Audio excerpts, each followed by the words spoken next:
Juin 1940. Alors que le pays s'effondre, que les Français de la métropole fuient l'avance allemande et se précipitent dans l'exode, Alger garde son visage habituel, celui d'une ville qui serait toujours en paix, sans bombardement ni occupation allemande. Et la deuxième ville de France, qui ne comprend pas comment la défaite a été possible, entend bien rester à l'écart du conflit mondial. Alors, de l'été 1940 à l'été 1943, l'Algérie française se donne avec enthousiasme à la révolution nationale voulue par Pétain. Une ferveur si grande que même le débarquement allié du 8 novembre 1942 n'est pas immédiatement suivi d'un changement politique. Cette anomalie de l'histoire n'a rien d'un accident ou d'une simple parenthèse. Tout ce dont de nombreux Européens d'Algérie rêvent depuis longtemps s'accomplit par la grâce du maréchal. Rétablissement de l'ordre colonial, exaltation de la grandeur de l'Empire, mise au pas des populations et, divine surprise, abrogation du décret Crémieux qui, en 1870, avait fait des Juifs d'Algérie des citoyens français. Cette mesure d'épuration de la communauté nationale n'a cessé d'être réclamée, par pur antisémitisme, mais aussi par simple calcul.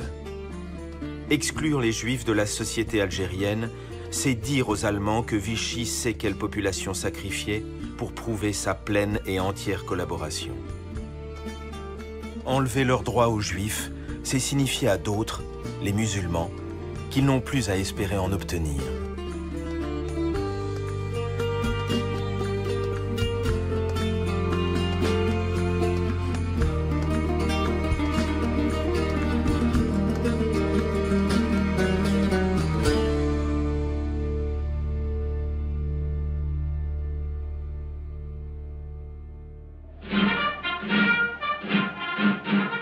Pour la majorité des Européens d'Algérie, la perspective de la révolution nationale promise par Pétain apparaît donc comme une aubaine, celle de restaurer l'ordre colonial, la puissance de l'Église et de l'armée d'Afrique.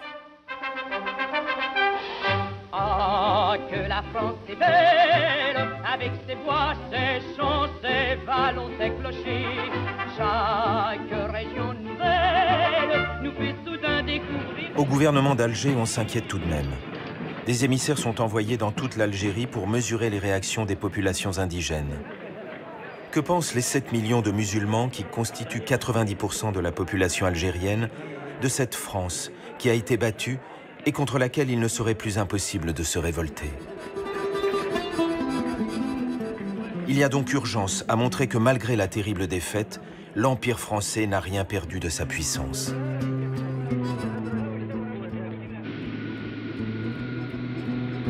C'est le général Weygand, commandant en chef de l'armée française pendant la débâcle, puis ministre de la guerre de Pétain, qui est chargé d'incarner cette France qui ne serait plus rien, dit-on à Vichy, sans l'Algérie.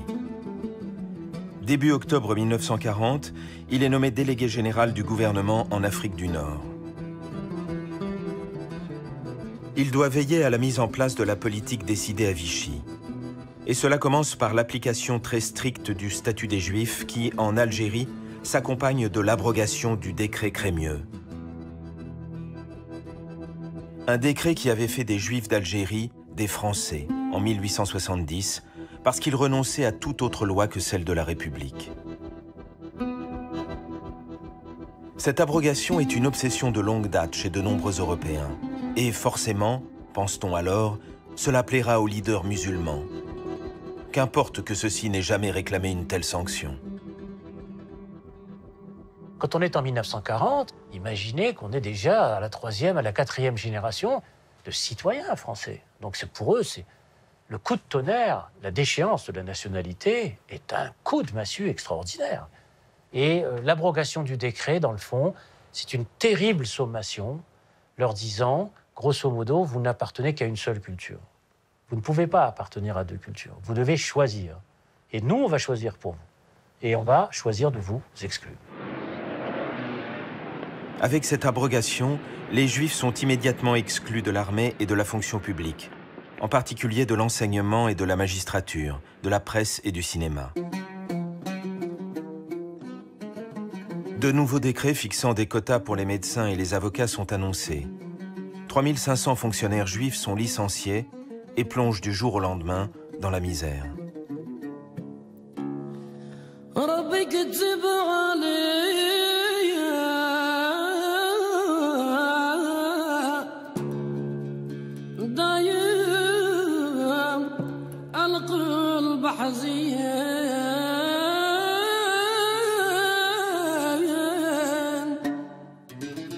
Sur les 130 000 juifs français alors en Algérie, seuls 1310, reconnus comme héros de la Grande Guerre, restent citoyens français.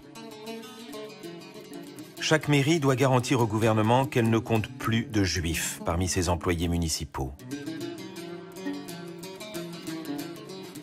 Il y a l'exclusion des professions, l'exclusion de la fonction publique, mais l'exclusion scolaire, c'est ce qui est le plus durement vécu. Et puis on a des témoins célèbres, Derrida l'a raconté par exemple.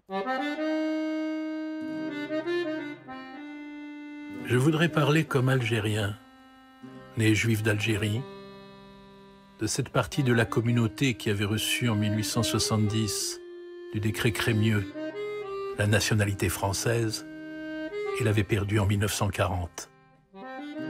Quand j'avais 10 ans, j'ai perdu la citoyenneté française au moment du régime de Vichy et pendant quelques années, exclu de l'école française.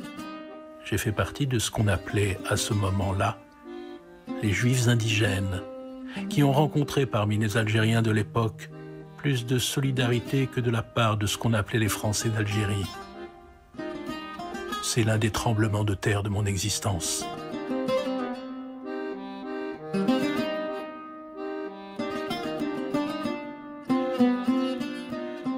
L'exclusion des écoles, des élèves et des enseignants juifs est pour tous ceux qui l'ont vécu l'événement le plus marquant de ces années de guerre.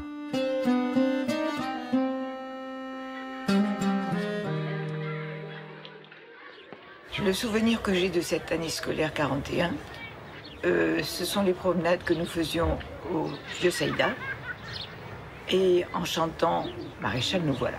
Évidemment, je ne savais pas ce que je chantais.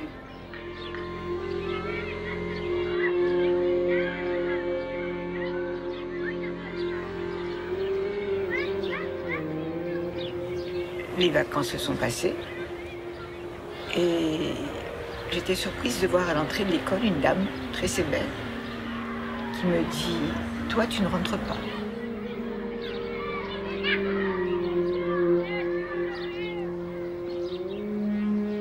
« Mais pourquoi, madame ? » ?»« Parce que tu es juive. Rentre chez toi. »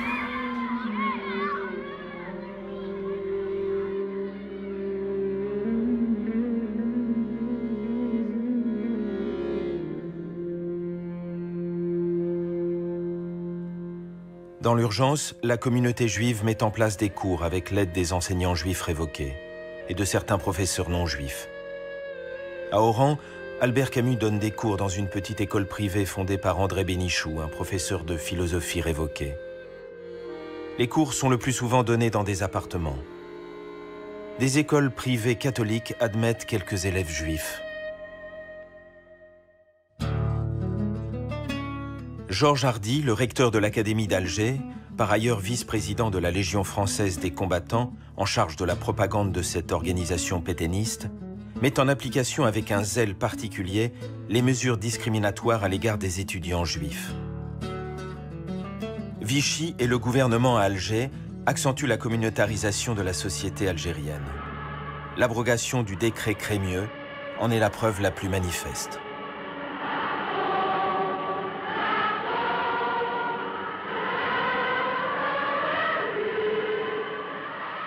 On a vraiment 3 groupes qui ont été constitués, avec les Français de plein droit, les Juifs par le décret Crémieux intégrés dans ce groupe-là, mais en réalité tout le temps en but à de l'antisémitisme, ou régulièrement, je devrais dire. Et donc, même s'ils sont Français pleinement citoyens, ils sont dans une position fragile. Et puis, il y a les dits musulmans, Français de nationalité, sans des droits pleins de citoyenneté, Et c'est clair que retirer des droits aux uns n'en fait pas gagner aux autres, parce qu'en fait, chacun est dans une catégorie juridico-politique ou dans une situation sociale et économique assez particulière. Ce n'était pourtant pas le projet qu'avait pour l'Algérie la République, et même avant elle le Second Empire finissant. Il avait été prévu que chaque population soit intégrée dans la communauté nationale, à l'exception des musulmans, qu'on ne pouvait considérer autrement que comme des indigènes. Ce qui valait pour les Juifs en 1870 fut proposé ensuite aux Italiens d'Algérie, qui eurent leur décret Crémieux en 1889. Avec l'abrogation, on en revient à une stratégie coloniale sans assimilation qui a consisté à diviser et à catégoriser les populations pour finalement les opposer. Toute l'extrême droite européenne a fait campagne pour l'abrogation du décret pratiquement depuis toujours. Depuis 1870, la campagne n'a jamais cessé. Elle a naturellement démarré avec une force inouïe au moment de l'affaire Dreyfus. Elle a culminé dans les émeutes anti-juives à Oran, en 1898. Les synagogues ont été mises à sac.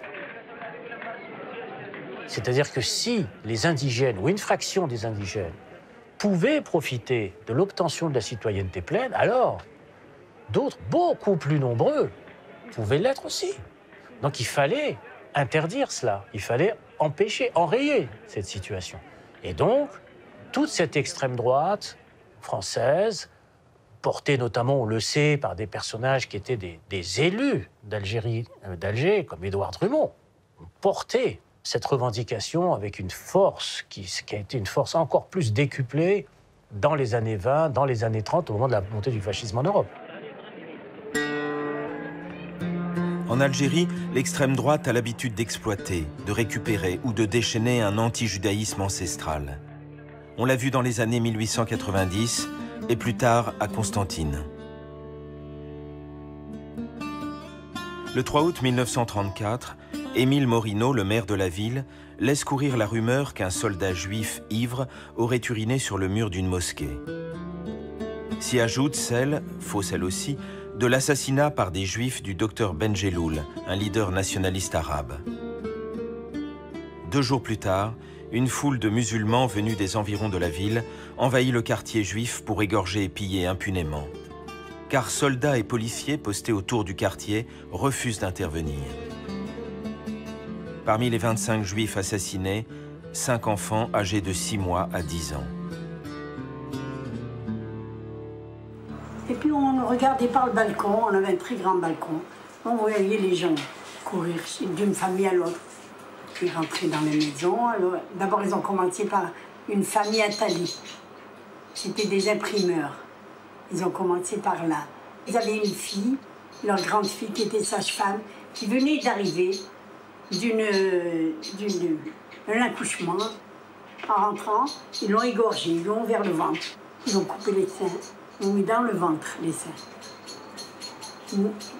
Une orgie, comme on dit, horrible. Alors là, mon frère, il a téléphoné tout de suite, comme dit monsieur, à la police. Personne n'est venu. Personne. On aurait dit qu'ils avaient déjà l'ordre de continuer sans... Ce jour-là, la France... Non, la France était absente ce jour-là. Le gouverneur général de l'Algérie n'assiste pas aux obsèques des victimes. Et quand une enquête est demandée sur ces événements, on ordonne à la communauté juive de s'abstenir de toute provocation et de montrer moins de morgue. Le drame de Constantine pousse des musulmans à lutter contre l'antisémitisme et des juifs à défendre les droits des musulmans et à œuvrer ensemble pour la victoire du Front populaire. Une note des renseignements généraux s'inquiète même de ces rapprochements. Après les élections de 1936, les antisémites se déchaînent.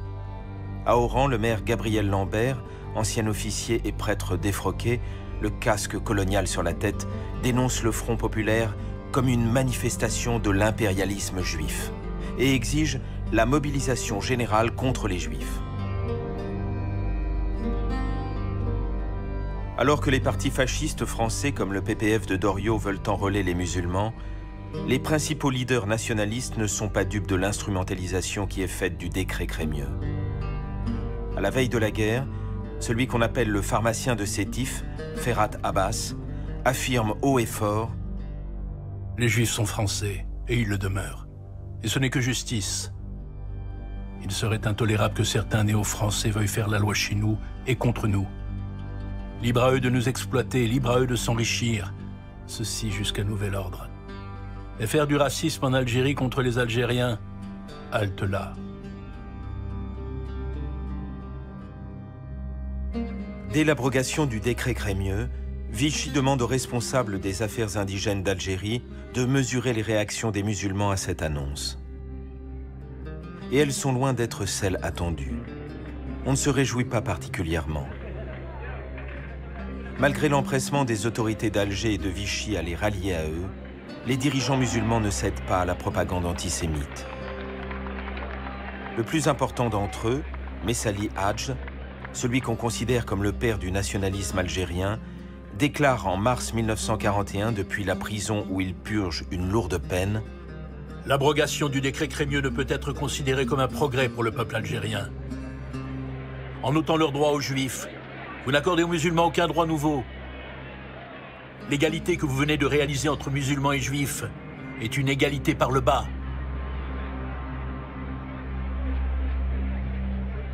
Ferhat Abbas, comme Messali d'ailleurs, auront cette phrase très célèbre: faites attention à la France, elle peut vous enlever d'une main ce qu'elle vous a donné de l'autre. Donc, il faut peut-être qu'on construise une patrie en propre. C'est la position de Ferhat Abbas, qui était très assimilationniste jusqu'en 40-41, et qui va, à cause de ça précisément, dire il nous faut peut-être réfléchir par nous-mêmes pour avoir une patrie qui nous appartienne. C'est pour ça que c'est très important l'histoire de l'abrogation du décret Crémieux. C'est-à-dire que les promesses de l'assimilation s'évanouissent. Seuls quelques dissidents nationalistes vont répondre aux sirènes nazies et s'engager dans la collaboration, en tentant d'entraîner avec eux ceux qui partagent leur hostilité à l'égard de la France et leur haine des Juifs.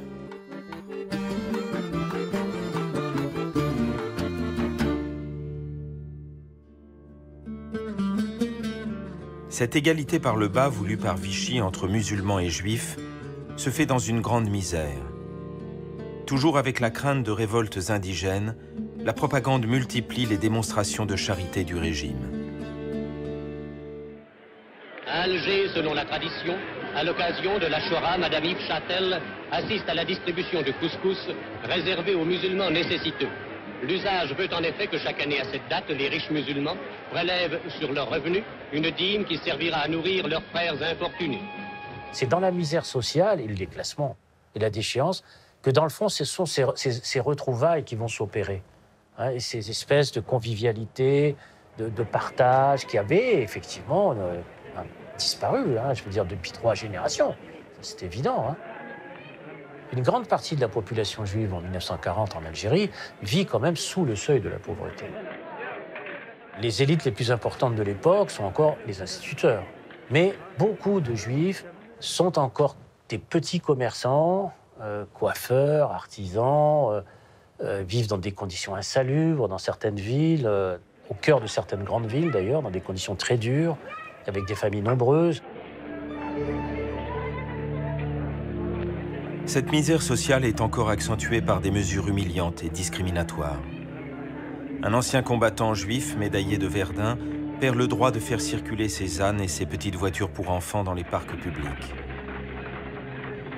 Interdit également aux juifs d'acheter des billets de la loterie nationale, mesure de salut public. Il serait insupportable qu'un juif gagne le gros lot. Ce n'est pas un hasard si Albert Camus situe son roman La Peste dans cette Algérie-là.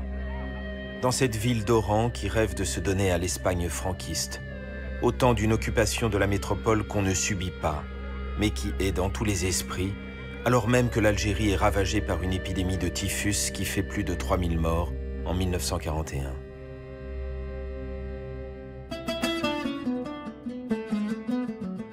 Je veux exprimer au moyen de La Peste, écrit Albert Camus, l'étouffement dont nous avons tous souffert. et l'atmosphère de menace dans laquelle nous avons vécu.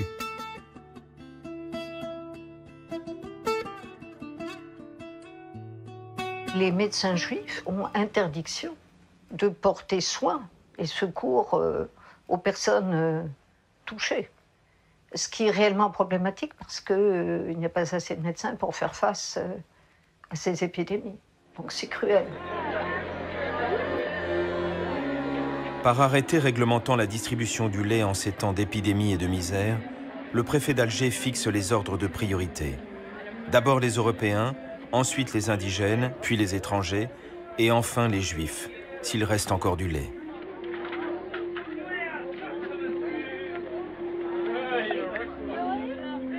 Qu'importe la misère, la faim, les épidémies, puisque le culte du maréchal serait le meilleur remède. Comme ce paquebot, un village de Kabylie portera le nom du maréchal. Monsieur Ibn Chatel, gouverneur général de l'Algérie, est venu inaugurer le nouveau nom que portera désormais l'ancien village de Beni Amral, et qui témoigne hautement de l'amour que portent les coins les plus reculés d'Afrique du Nord à l'égard du maréchal.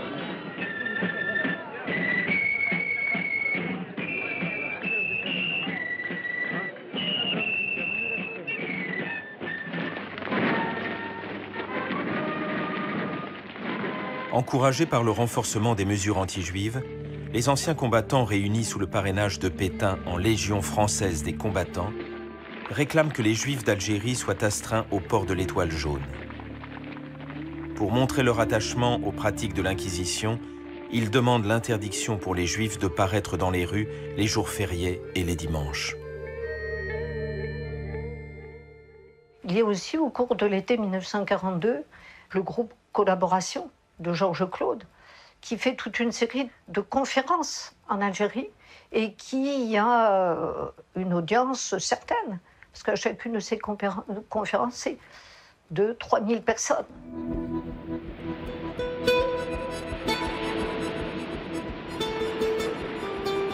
« 1er août 1942.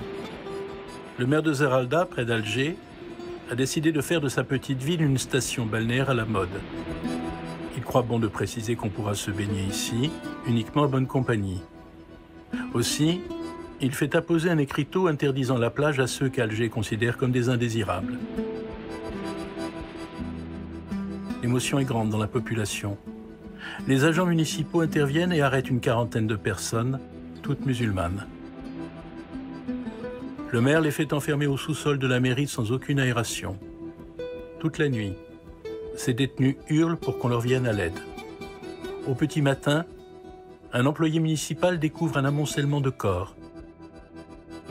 Sur 40 internés, 25, âgés de 17 à 52 ans, ne peuvent être ranimés.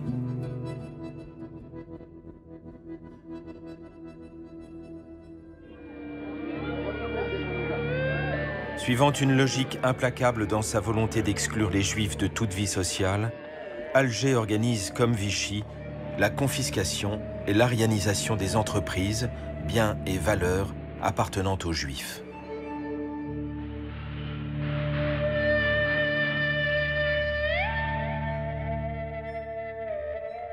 L'Algérie n'est pas occupée, mais ce sont des mesures qui sont d'inspiration française.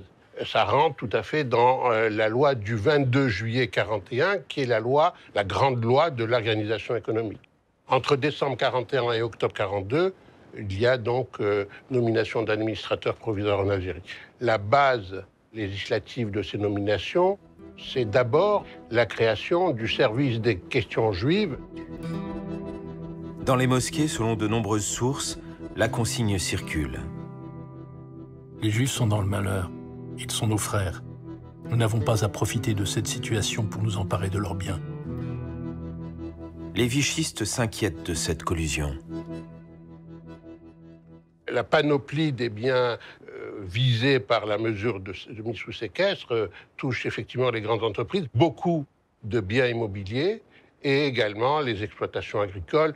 Et donc des administrateurs provisoires sont placés immédiatement à la tête de ces entreprises d'exploitation agricole. C'est considéré comme, bien sûr, comme des entreprises stratégiques, mais l'objet de l'administrateur provisoire, dans les textes de l'époque, c'était de remplacer, entre guillemets, le juif contre une personne aryenne. Mon grand-père, dans les Aurès, à Rechla, puisqu'il était propriétaire de terres, un peu de terres, bien, ces terres ont été confisquées et redonnées à des Français de souche, comme on disait à l'époque, qui, par parenthèse, ont refusé de lui rendre ses biens.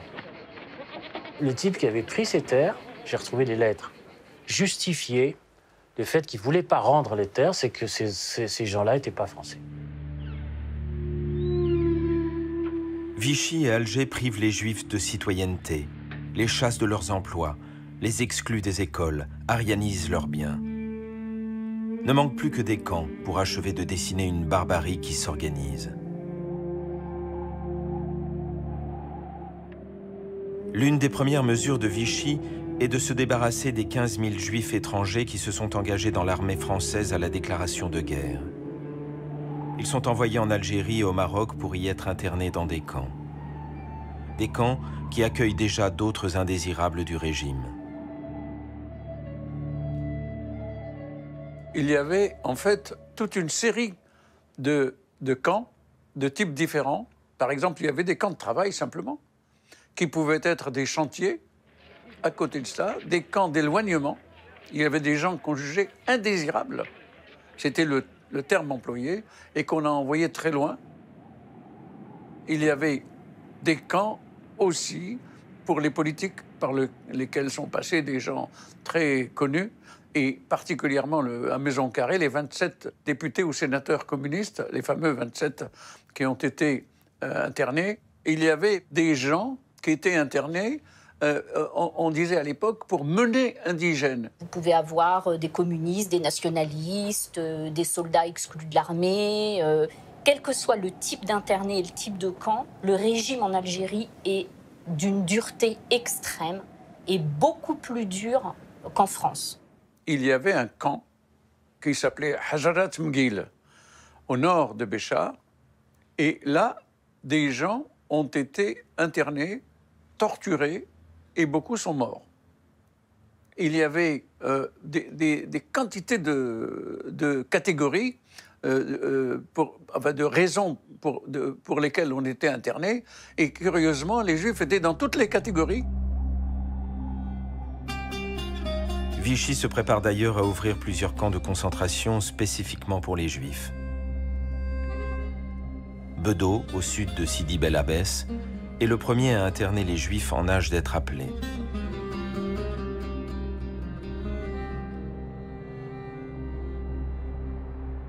Bedeau. C'est un camp composé de tentes en toile de la guerre de 14, au milieu d'un désert de cailloux, sur un plateau à plus de 1000 mètres d'altitude. Près de 50 degrés le jour et des nuits particulièrement fraîches, où la température chute de plusieurs dizaines de degrés. Les chacals, serpents, scorpions peuplent les tentes des internés, sans compter la vermine et la haine des officiers supérieurs. Pour les surveiller, le détachement de la Légion étrangère a toute latitude pour les maltraiter et les humilier.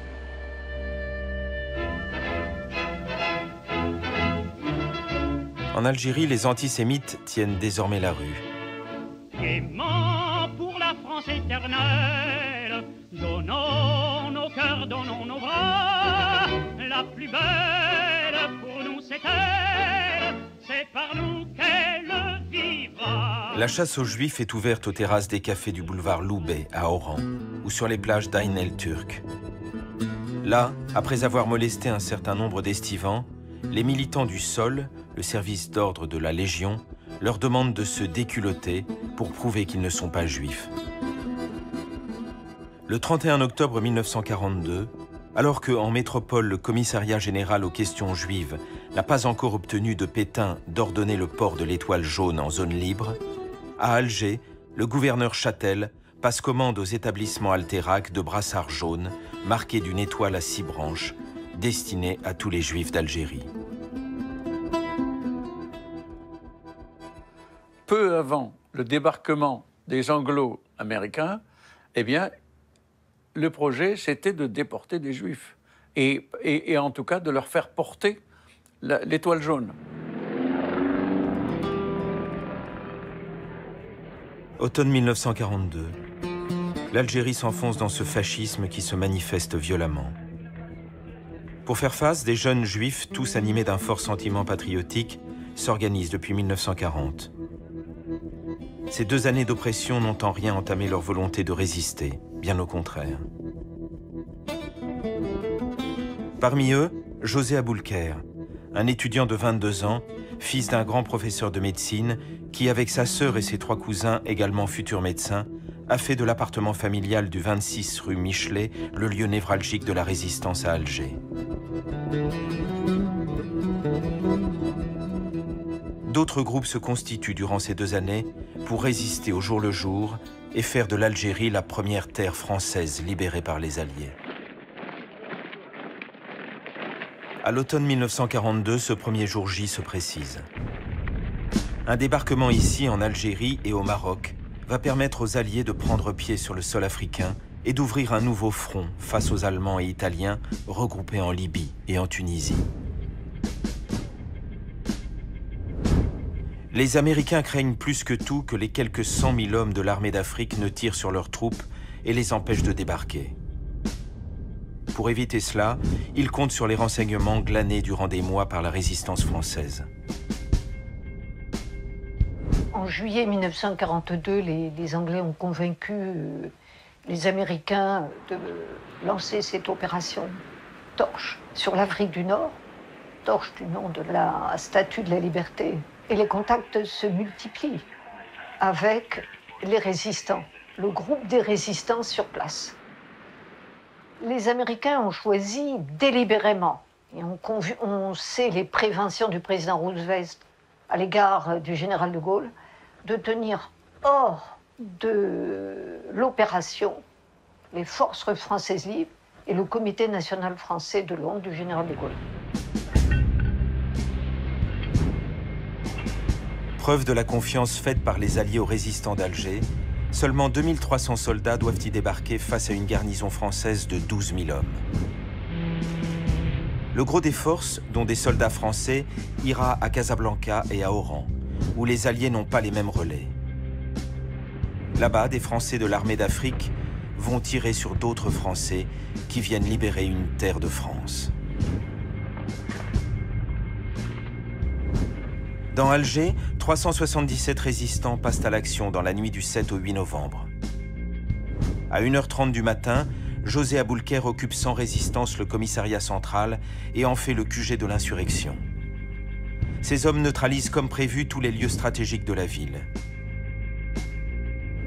Le général Join, commandant en chef des forces françaises en Afrique du Nord, reçoit la visite de Robert Murphy, l'émissaire du président Roosevelt. Celui-ci lui annonce le débarquement et lui demande d'entrer en guerre aux côtés des Alliés.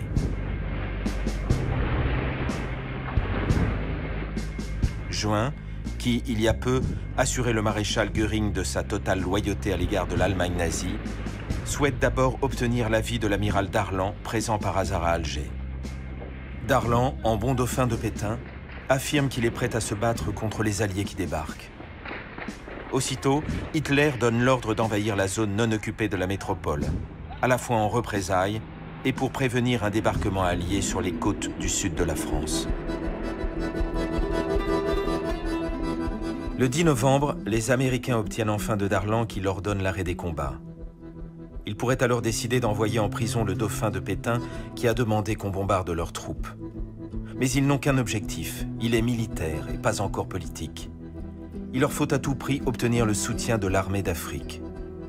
Et pour cela, ils abandonnent tous les pouvoirs sur l'Algérie au pire homme possible. Darlan, l'un des Français les plus impliqués dans la collaboration, devient l'homme des Américains, sans pour autant renoncer à un iota de ses convictions. Le 11 novembre, le nouveau chef de l'Algérie se proclame au nom de Pétain, haut commissaire de France en Afrique. L'un de ses premiers gestes est de décorer lui-même le sous-officier qui a abattu d'une balle dans le dos un résistant, le lieutenant Jean Dreyfus, la nuit du débarquement. Après le débarquement américain en novembre 1942, on a le sentiment que le décret Crémieux va être établi. Bon, Dans le fond, l'administration vichiste progressivement va être remplacée, va être chassée, etc., etc. Bah, ce ne sera pas le cas. À partir de là, grand espoir. Le statut des Juifs va être aboli, les Juifs vont être rétablis dans leurs droits, on va pouvoir aller rejoindre De Gaulle et se battre auprès de De Gaulle. Pas du tout. On assiste à des autorités qui continuent d'exercer au nom du maréchal Pétain empêché, avec des personnels vichistes, et en prolongeant les mêmes mesures. Évidemment, l'annonce du débarquement de novembre 1942 crée d'abord de l'espoir dans les camps, en particulier par exemple à Djelfa où il y a les anciens des brigades internationales, à Bossuet où il y avait des communistes qu'on avait envoyés de métropole. Et les espoirs sont déçus. Le général Giraud arrive dans les bagages des armées alliées avec l'engagement de Roosevelt qu'il dirigera l'Afrique française. De Gaulle hors jeu, se dit-il. Il attend son heure dans l'ombre de Darlan. En tant que commandant en chef des armées, il ordonne la mobilisation de 11 classes d'âge. Mais au lieu d'envoyer les conscrits juifs avec les autres rejoindre l'armée d'Afrique, il les expédie dans les camps du désert, renommés pour l'occasion « unité de travail ». Aucun juif n'est admis dans une unité combattante. Il ne fallait pas que les Juifs deviennent des anciens combattants et qu'ils puissent réintégrer leur nationalité et leur citoyenneté française. C'était le but de la manœuvre. Il y a des notes qu'on a découvertes après la guerre en particulier qui montrent bien que c'était le but, surtout que les Juifs ne combattent pas et ne combattent pas brillamment. Ça casserait trop de préjugés et surtout, ça leur donnerait des droits. Pendant plus d'un mois, l'Algérie de Darlan est la copie conforme de l'Algérie d'avant le débarquement, qu'on espérait pourtant libérateur.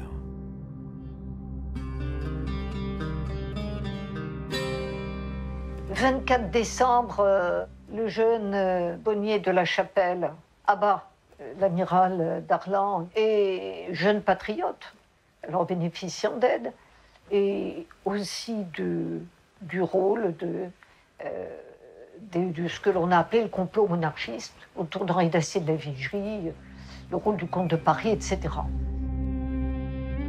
Ce meurtre, d'une certaine façon, arrange tout le monde. Les Américains, qui ont obtenu de Darlan ce qu'ils voulaient de lui, l'arrêt des combats, les royalistes, les girodistes et les gaullistes, qui sont débarrassés d'un rival, et même les pétinistes et les Allemands, qui voient éliminer un homme qui les a trahis.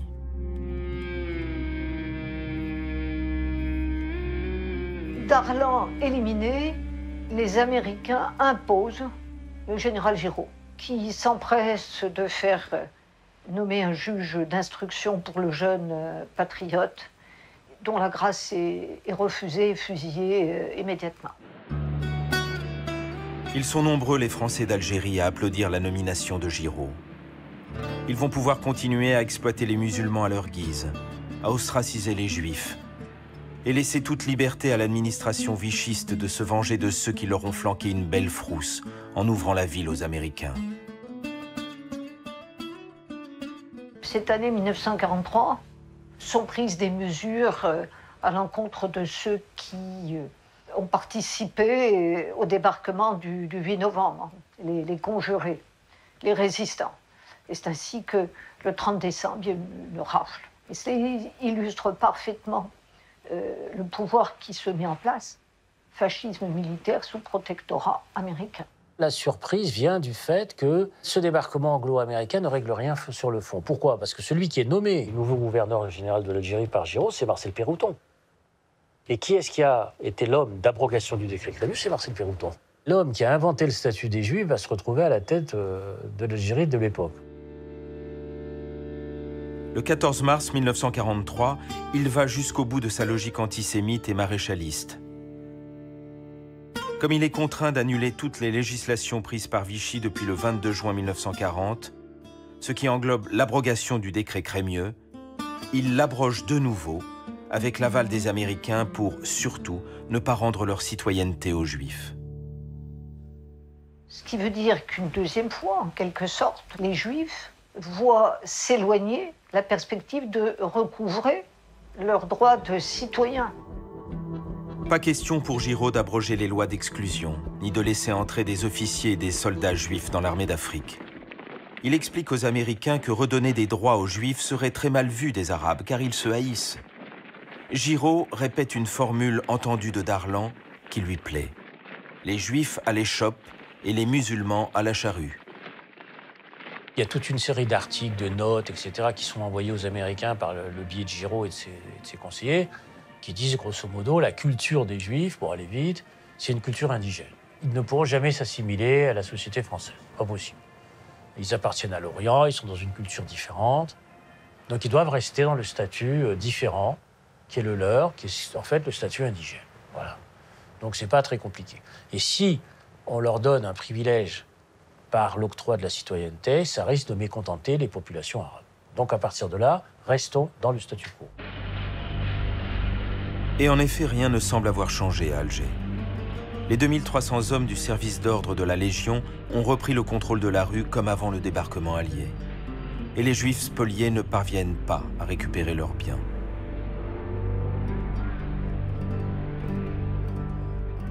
Ceux qui étaient à même de spolier les biens juifs vont se retrouver à la tête de la mesure de restitution. Et leur attitude à eux, ça va être plutôt de figer la situation que plutôt d'accélérer le processus de restitution.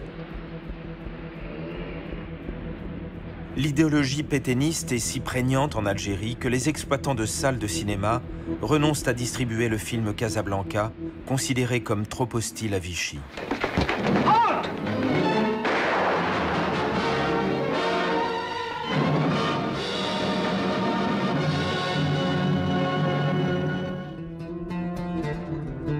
Rien ne semble infléchir la position de Giraud. Rien, pas même le plus élémentaire sentiment républicain.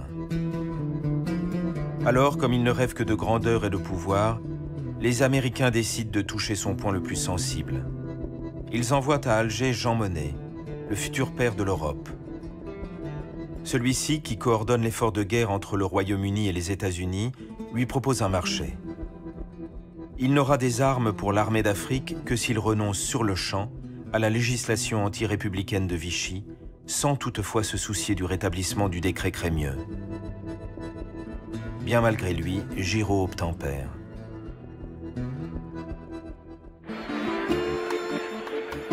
À Oran, les conseillers musulmans soutiennent les démarches de la communauté juive en vue d'annuler l'abrogation du décret Crémieux. Ils signent une déclaration affirmant leur sincère entente amicale avec les Français de confession israélite. Ferhat Abbas, qui ne s'est jamais réjoui de l'abrogation de ce décret, publie un manifeste qui va changer le cours de l'histoire. Il y réclame la condamnation et l'abolition de la colonisation, la liberté et l'égalité pour tous les habitants de l'Algérie. Le texte dit clairement que les musulmans avaient espéré jusque-là obtenir la citoyenneté française et que c'est parce qu'on la leur a refusée qu'ils cessent de la revendiquer.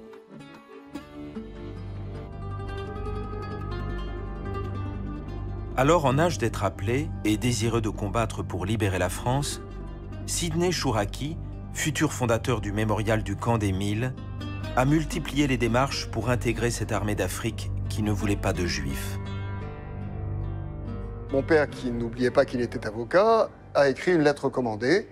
L'objet de cette lettre, c'était bien sûr d'en avoir le cœur net sur la position officielle et pour le moins sinueuse et hypocrite qui ne voulait pas que les Juifs combattent, mais c'était aussi d'affirmer que les Juifs d'Afrique du Nord, les Juifs algériens de nationalité française, voulaient se battre et qu'ils ne comprenaient pas pourquoi, à un moment où il y avait besoin d'hommes, où les Américains étaient, et les Anglo-Américains étaient en difficulté dans certains combats en Libye, en Tunisie, pourquoi on ne faisait pas appel à eux? Pas de réponse à cette lettre recommandée, mais quelques jours après, des Juifs dont mon père sont envoyés dans des unités spéciales dont le nom a varié. On connaît les BPI, bataillons de pionniers israélites, et ils se retrouvent en particulier de cette manière-là dans le camp de Bedeau. L'existence de ces camps en Algérie, gardée longtemps totalement secrète, commence à être connue, même en Amérique. Hannah Arendt, la philosophe, s'en émeut. Des milliers de Juifs sont envoyés dans des lieux que les Français eux-mêmes nomment des camps de concentration ou de punition. Mon père m'a beaucoup élevé dans cette idée que ce qu'il avait le plus meurtri pendant la guerre, c'était de ressentir et de voir des atteintes à la dignité plus qu'à la liberté et plus qu'à la vie. On déshumanisait les gens. On les rabaissait pour pouvoir mieux les traiter comme des sous-hommes qu'on voulait à terme mettre à l'écart et peut-être même à terme exterminer. Et ça, ils l'ont bien senti, c'était vraiment aussi pour eux un moteur, s'opposer à cet engrenage de déshumanisation, de rabaissement qu'ils ne pouvaient pas supporter. En avril 1943, Sidney Chouraki, comme les appelés juifs internés à Bedeau, sont libérés des camps. Et à ce moment-là, chose incroyable, ces gens, au lieu de rentrer chez eux, eh bien, ils se sont engagés dans les armées françaises et ils ont suivi, d'un côté, Juin, donc à travers la campagne d'Italie jusqu'en Allemagne, de l'autre, le débarquement en Provence, etc. Et d'autres se sont engagés dans les armées anglaises ou américaines. Cette normalisation des institutions républicaines se poursuit avec un début de retour dans les universités, lycées et écoles des jeunes juifs. Mais l'année scolaire est déjà presque terminée et ces élèves sont parfois très mal accueillis par leurs condisciples. Quand nous sommes revenus à l'école laïque, j'ai encore dans l'oreille, les petites juives sont de retour. Et à mon âge, je ne l'ai pas oublié. Et nous avons toutes sauté une classe. Et le jour de la rentrée, je le revois encore aujourd'hui, le directeur d'école, qui s'appelait M. Pérézom, celui-là même qui avait demandé à tous les juifs présents en classe en 1942, donc de faire leur sac et de s'en aller, eh bien c'est celui-là qui a appelé les élèves au fur et à mesure le jour de la rentrée. Et lorsqu'il m'a appelé, je me suis précipité pour m'installer dans la file où se trouvait le dernier appelé avant moi.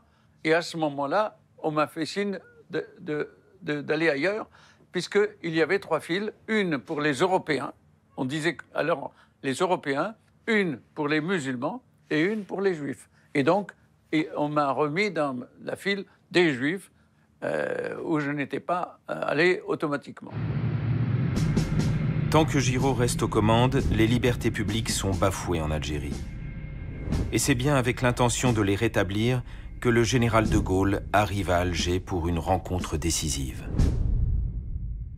Pour le général de Gaulle, l'accord ne peut se faire que par une élimination définitive des personnels de Vichy, des mesures discriminatoires. C'est un homme qui combat pour le pouvoir, bien sûr d'abord contre Pétain, et puis ensuite contre Giraud, parce qu'il veut s'imposer aux yeux des Américains comme l'un seul interlocuteur politique. Assis à la table des négociations, il va se battre pour ça. Début juillet 1943, Giraud, qui se croit assuré de son autorité, part un mois aux États-Unis, Canada et Royaume-Uni, afin d'obtenir des armes pour le corps expéditionnaire français. De Gaulle en profite pour prendre le pouvoir à Alger. De nombreux girodistes, comme le général Juin, se découvrent gaullistes.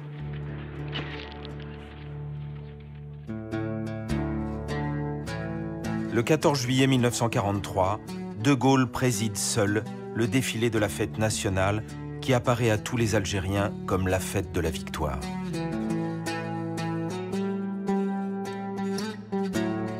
Il a donc fallu 8 mois depuis le débarquement allié pour débarrasser l'Algérie de toute influence vichiste. Et pourtant, il faudra que les Juifs d'Algérie attendent encore pour que soit annulée l'abrogation du décret Crémieux. Le 15 septembre 1943, le général de Gaulle reçoit bien le grand rabbin d'Alger. Mais c'est seulement pour lui dire que les Juifs d'Algérie redeviendront un jour français, sans préciser ni quand ni comment. Et c'est le plus discrètement possible par un simple communiqué, donc illégalement, que sera annulée en octobre 1943 par De Gaulle l'abrogation faite par Giraud du décret Crémieux.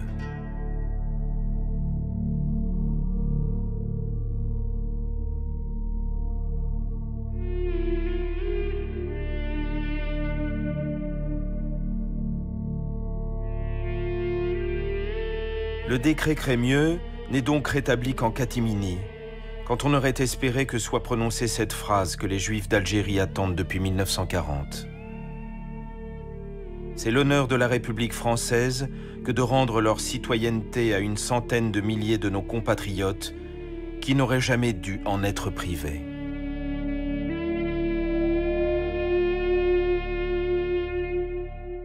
Je prends l'exemple de mon grand-père paternel, Stora, Benjamin Stora. Eh bien, lui, il est mort de chagrin, pratiquement, en 1945, parce qu'il n'avait pas pu récupérer. C'est-à-dire que le rétablissement du décret ne signifiait pas le fait de se réapproprier les biens qui avaient été confisqués. C'était pas si simple que ça. Il y avait une espèce de résistance sourde, disons en bas de la population européenne, qui voulait rester attachée à ses privilèges de base. La déflagration gigantesque de l'abrogation du décret va marquer les esprits. Même si apparemment les choses vont reprendre normalement, le cours des choses va reprendre normalement, en fait la blessure est très forte. La méfiance est grande. Le fait d'accorder à la France de manière inconditionnelle, disons, son amour et son soutien, va être ébréché. Et donc c'est pour ça que cette période des années 40-43 est si importante dans l'histoire, pas seulement des Juifs d'Algérie, mais dans l'histoire de l'Algérie tout court, parce qu'elle nous a montré, cette histoire, qu'il y avait des bifurcations possibles, c'est-à-dire des réflexions possibles, des initiatives différentes qui pouvaient exister, que celles tout simplement de l'empire colonial autoritaire. C'est-à-dire que ceux qui étaient dans cette histoire, en particulier ceux qu'on a appelés les indigènes, eh bien, ont été obligés de réfléchir différemment, ont été obligés de se positionner différemment. C'est pour ça que c'est une période extrêmement importante.